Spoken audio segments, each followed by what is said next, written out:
Greetings, YouTube. Airborne 80 here. Calm down, I'm not naked. I'm wearing my shorts and my shoes and all my knee braces and all that shit. I just got back from my 4-mile walk and I got some laundry to fold that I washed last night.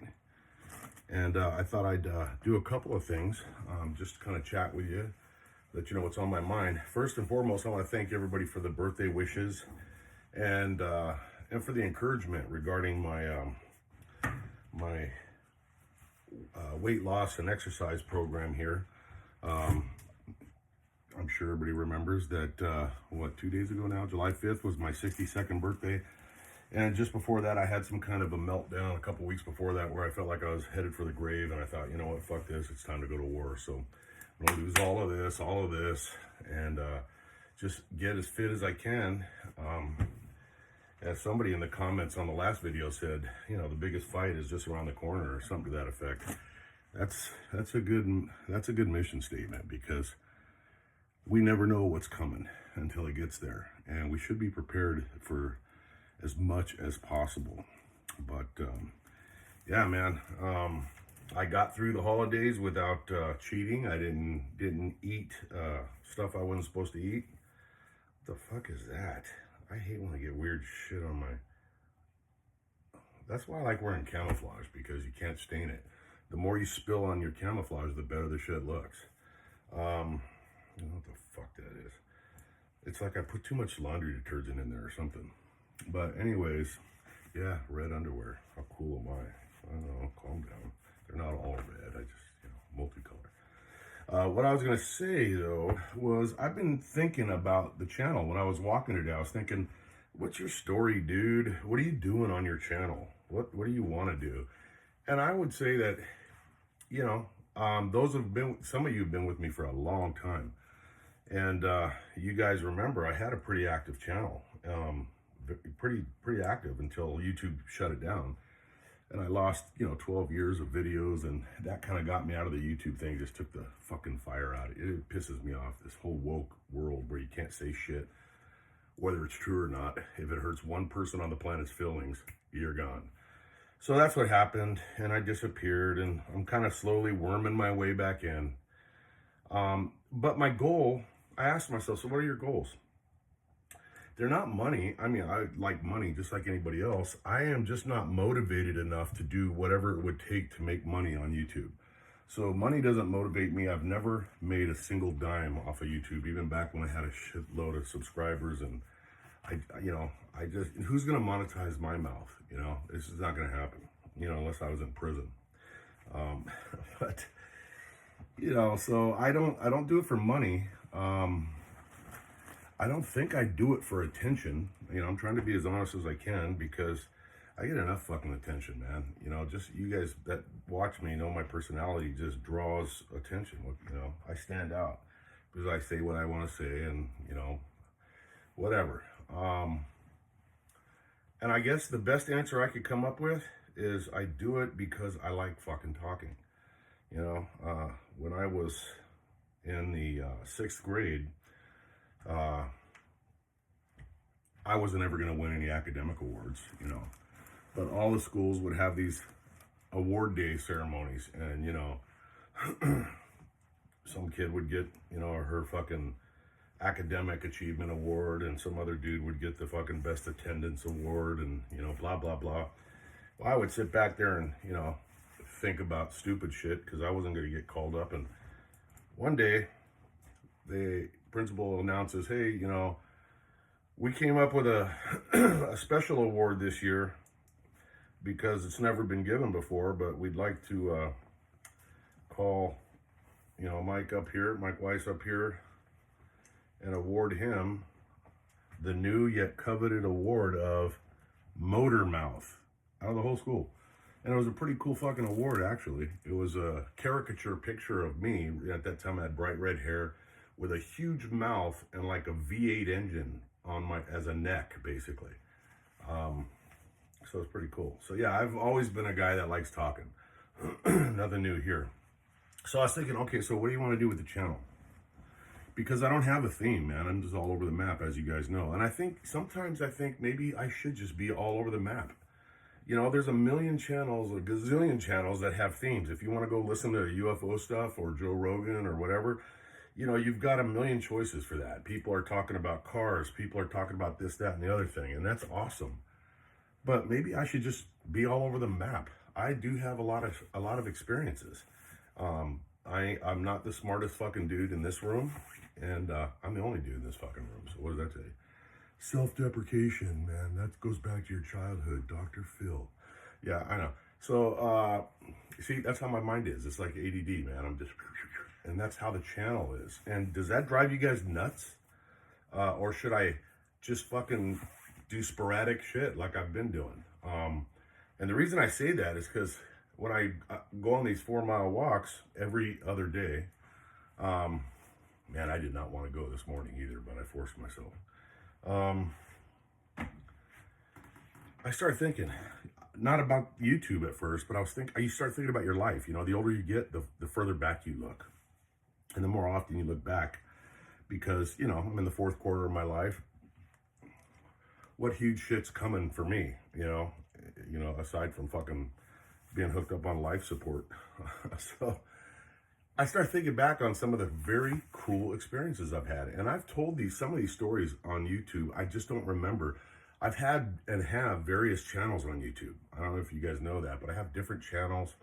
Some of them I've even forgotten the fucking passwords because I'm that way. You know, I'll create a fucking channel and I forget all about it. But I had a channel at one point. It's still up there. And it was going to be based more on esoteric type subjects, which I'm into. I am a Christian. I believe in the Christian values. However, I'm not boxed in at all. I'm a weird dude in many ways, and my religious beliefs allow me absolute belief in things like UFOs and aliens, or the fact that we may be living in a simulation. Now, a lot of people, I'm trying to watch my language, a lot of people are going to say, hey man, you aliens are demons, and that very well could be. I don't rule out any of it, and that's why I'm able to talk about it, and I'm able to believe in it. I have room, the way my brain works, and look, I may be wrong. Who knows who's wrong and who's right, you know, until we know. But let's just, for example, alien life. Mathematically, which mathematics are my weakest subject. I couldn't add 2 and 6 without really thinking about it. It's not plausible to this brain that with the infinite number of solar systems, not stars, not planets, solar systems in which reside stars and planets, that there ain't intelligent life out there. That's not plausible, based solely on the mathematical probabilities. And I don't get how anybody could even dispute that. Well, they don't mention it in the Bible. Well, that's disputable. But they don't come out and say that there's other life on other planets. Why would the Bible discuss that? In my mind, the Bible, and this is just me, is sort of a user manual for life in this reality. But it does open with, in the beginning, God created the heavens and the earth. And there's an S after the word heaven. The heavens and the earth. So in my little pea brain, if there's a billion intelligent and semi-intelligent life forms on infinite planets, our God is their God too. Because God is the one that created the heavens and the earth. But we wouldn't really have any use for a rule book or a user manual on the planet Zeltor, where they have 6 heads and 1 toe. You know, I mean, why would we want to read about that shit when we're given instructions on how to thrive and how to be good people here? So that's how I look at that. So you said that it could be a simulation. Look, man, the older I get, I'm not comfortable with that. But I'm less comfortable with looking away from something because it's uncomfortable. I'm not able to do that. Even if it fucking breaks me down, my system down, my system of beliefs down, I'm gonna look at it. So 5 miles completed. oh fuck. Duration 1 hour 33 It's minutes. 5 miles because I forgot to stop it, so it thinks I'm still walking. 35 steps. How many, Heart rate 90 beats per minute. how many steps? 8,637 steps since 4:45 this morning. Not bad, Nicholas. So where was I saying? So yeah, a simulation, and I'm not going to go into this too long, so just calm down. I am able to live with that because whoever programmed the simulation is the creator of the simulation, and it still leads right back to God, doesn't it? And if this is a simulation, this reality, we still have the soul to reckon with.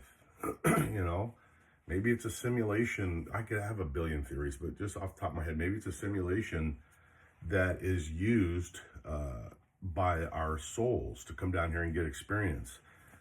You know, to come into this lower vibratory planet state of living, to get experiences like rape and war, murder, and all this other shit that you can't fucking believe is going on in humanity. But maybe that's the whole point. Maybe that there's a need to experience that kind of horror that we don't understand because we don't know the bigger picture. But I believe that that's possible. I believe definitely believe there's good and evil.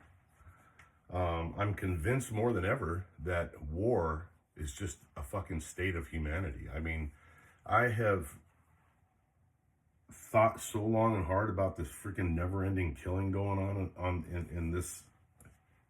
in the history of mankind, and I think war is probably just as fucking normal and natural for us as it is for ants to fucking build ant fucking colonies. It's just in our nature. I find that sad because I think war sucks. But man, there ain't no stopping it, is there? It's just never fucking ending. Well, it's the rich people trying to make money. Yeah, but why? Where does this all come from?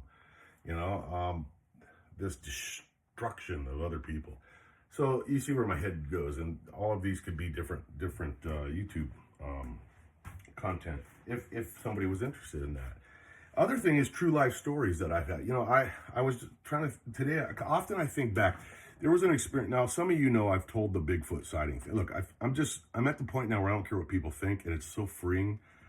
I didn't just see a Bigfoot. I had an up close, face to face encounter with a Bigfoot in 1979 with another guy, a friend of mine, and you know, it's obviously way before the internet and blah blah blah. Not a lot known about big feet. Big feet. I don't know why that makes me laugh. So I've had to. So I was 17 years old when that happened, and I've had to live my whole fucking life watching shit on YouTube and on TV where people debate whether or not there's actually such an entity as Bigfoot. Imagine if you went to Hawaii and you stayed there for 2 days, and when you got back, you had to spend the next fucking 60 years, 55 years, whatever, listening to the whole world debate on whether or not there was a place called Hawaii. And you're like, but I fucking was there, man. Of course it's there. Well, that's why every time I look at these Bigfoot things, you know, I watch them and I kind of cringe because I'm like, are we still talking about this? There's a lot of people that have had a lot of fucking sightings. And I reported mine to an organization. You can look it up. And I actually left something out that I didn't realize I left out till I re-established contact with the guy that was with me now that we're all grown up, many years later. But if you go to the Bigfoot Research Organization, just Google BFRO. So it's the Bigfoot Research Organization. Write this down. And it'll give you like a map of the United States. You click on California. When that drops down, you click on Los Angeles and look for I think it's Class A or Class 1 sighting. And I think it's 79 or 80. No, it might have been 1980. I think it was 80. Yeah, 1980. And it says 2 young boys have a Class 1 sighting or whatever. That's my that's my report that, well, I gave it to an investigator many years ago who went out and looked at the site, even though it was years later, because I made that report as an adult. But, you know, I've had to fucking, I was a police officer in Los Angeles. I did 12 years as a Fed, not like an FBI guy or anything, but I was a federal agent with an Office of Inspector General in DC. So I've had a lot of responsibility type professions, as I've had other things I've done. And the whole time I've been carrying around this, I fucking looked a Bigfoot right in the fucking eyes, man. Right in his eyes. So I looked right at him. Not to mention the UFO shit that I've seen throughout my entire life. Some of it not so long ago. Some of it pretty fucking wild. But, you know, I thought, man, these are stories that I should probably tell before I die. Now, the Bigfoot one I did tell on YouTube, and I just don't remember. It might be this channel. I'd have to go back. This is I don't have a good short-term memory. So, yeah, maybe it's on this channel. Check it out. Just look at my videos and put Bigfoot and see if it's on there.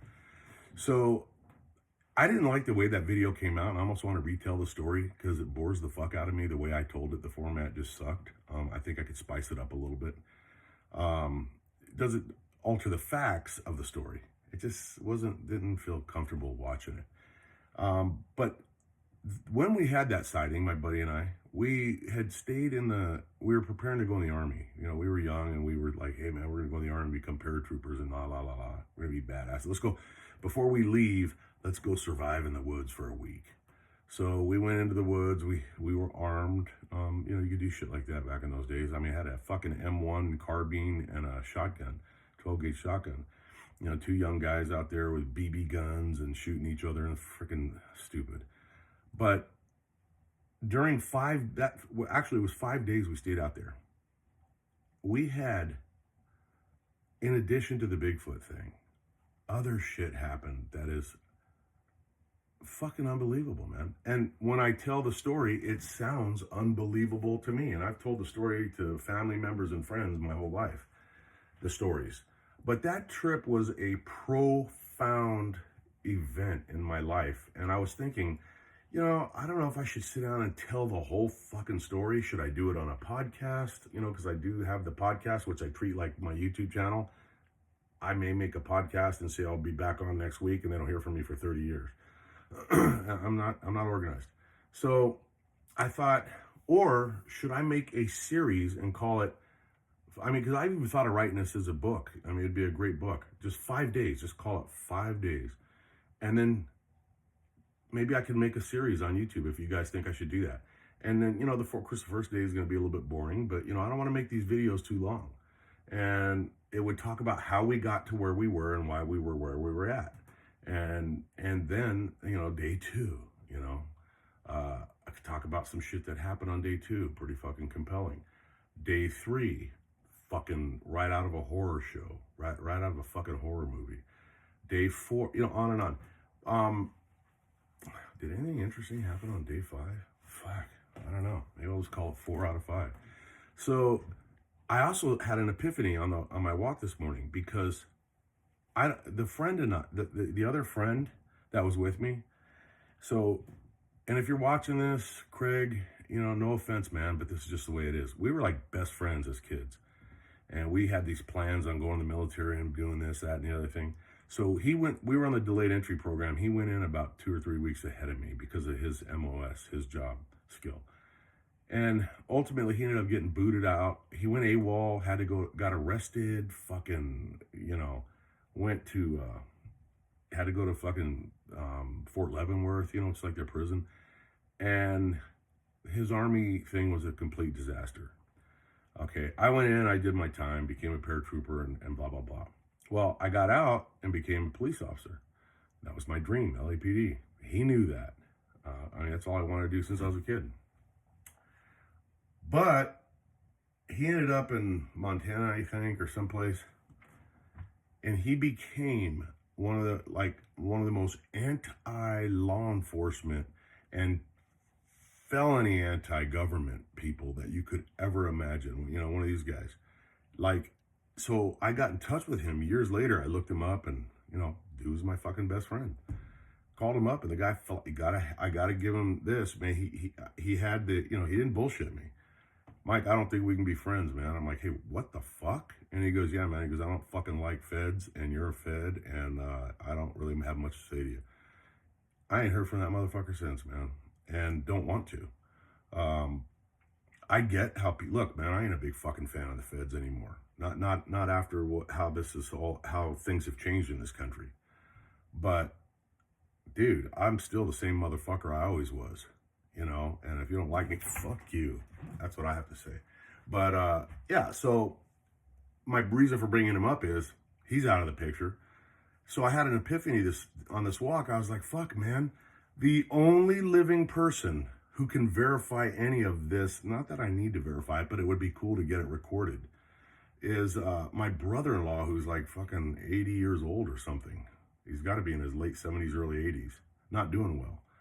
But he was the dude that dropped us off with my sister and picked us up. And he would come every couple days and check on us and bring us, like, you know, fucking food and shit. And of course, the day after the sighting, we're like, man, Tom, you won't believe what happened. And he was an ex-Marine during the Vietnam thing. And he's like, man, fuck you guys, you know. He didn't buy it. And we're all freaking out, you know, 17 years old. We show him the footprints. We take him to where it happened. And here's the we're following him. And he's got a big shit-eating grin. He's like, man, you guys really did a lot of work on this, didn't you? What the fuck, man? He just didn't believe us. And we go follow him across a creek. You see him, one of the footprints has crushed a huge red ant hill. And I'm like, how the fuck did we do that, you know? But these two mountains kind of came together, and the ground went from soft to rock. And that's where the prints went, and that's where they ended. So it was frustrating that he didn't believe us. And I talked with him, I don't know, man, 5 years ago on the phone. He's still out in California, and I'm not close with him. And I ended up talking to him. Somebody died in the family, I think. And I said, hey, Tom, man, that whole Bigfoot thing, do you remember that? And he goes, oh yeah, I remember that. I go, do you really still not believe what we were saying? And he goes, no, I think he said, well, no, I kind of believe it, or I could believe it. So what I'm thinking is, I'm going to call this guy and record that call. And I want to talk to him and see I want to hear him say what he remembers about that. And I watch him be some fucking old dude that doesn't remember shit now. But it would be cool if he remembered it exactly the way I just told it to you, because that's the way it happened. But anyways, this went on way too long. Got laundry to fold. And let me know what you guys think, man. Should I pursue some of this? And me being me, I could be all jacked up on this walk energy and and you guys may never see me again. I hope that doesn't happen, man. But look, I ain't the most responsible motherfucker in my old age and retirement. But in the meantime, thanks again for everything. Love you guys, and stay safe.